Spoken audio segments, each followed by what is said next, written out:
Anti-government protests in Venezuela that were billed as the mother of all marches have left at least 2 people dead on Wednesday and many more injured.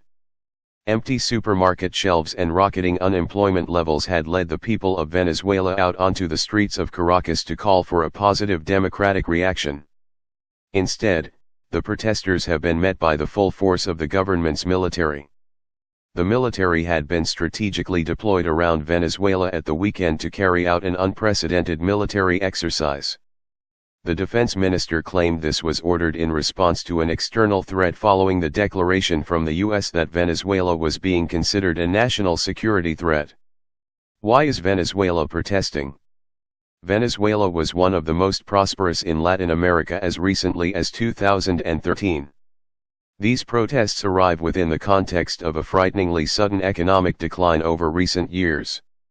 These protests reflect a disquiet among the populace that President Nicolas Maduro can no longer ignore.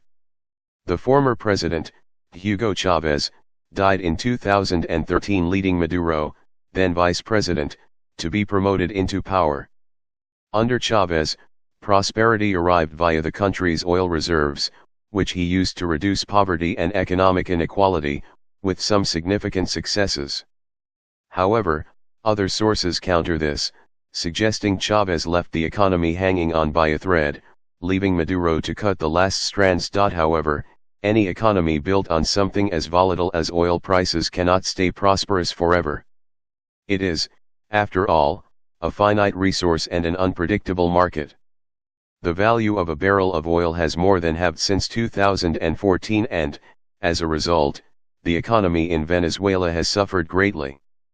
They registered the highest inflation in the Americas at the end of 2014 and entered a deep recession that Venezuela is yet to escape. By mid-2016, food shortages were common during the country's worst economic crisis in its history, according to The Guardian.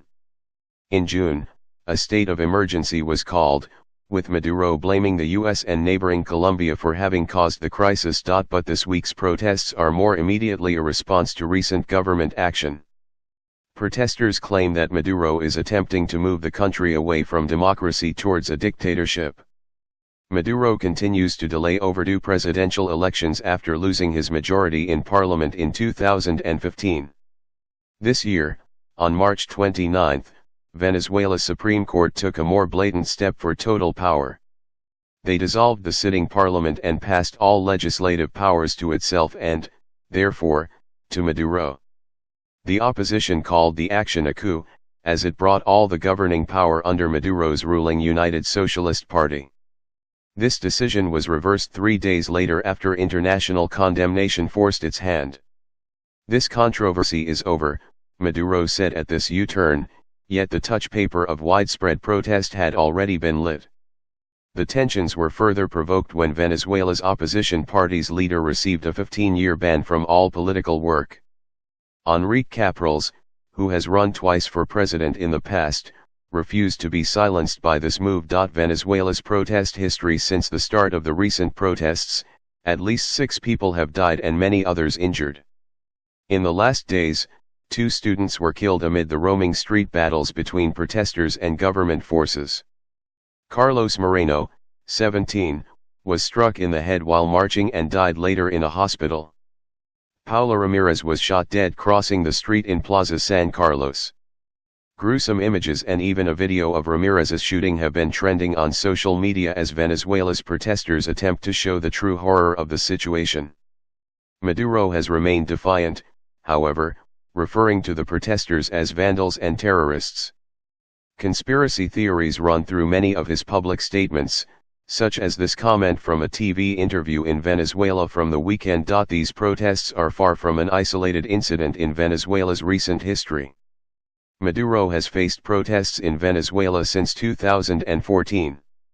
Nationwide student protests in February 2014 called for freedom of speech, an end to shortages of goods, and improved security for Venezuela. Instead, several protesters were killed and the protest leader arrested under charges that changed several times. Initially he was charged with murder, later arson.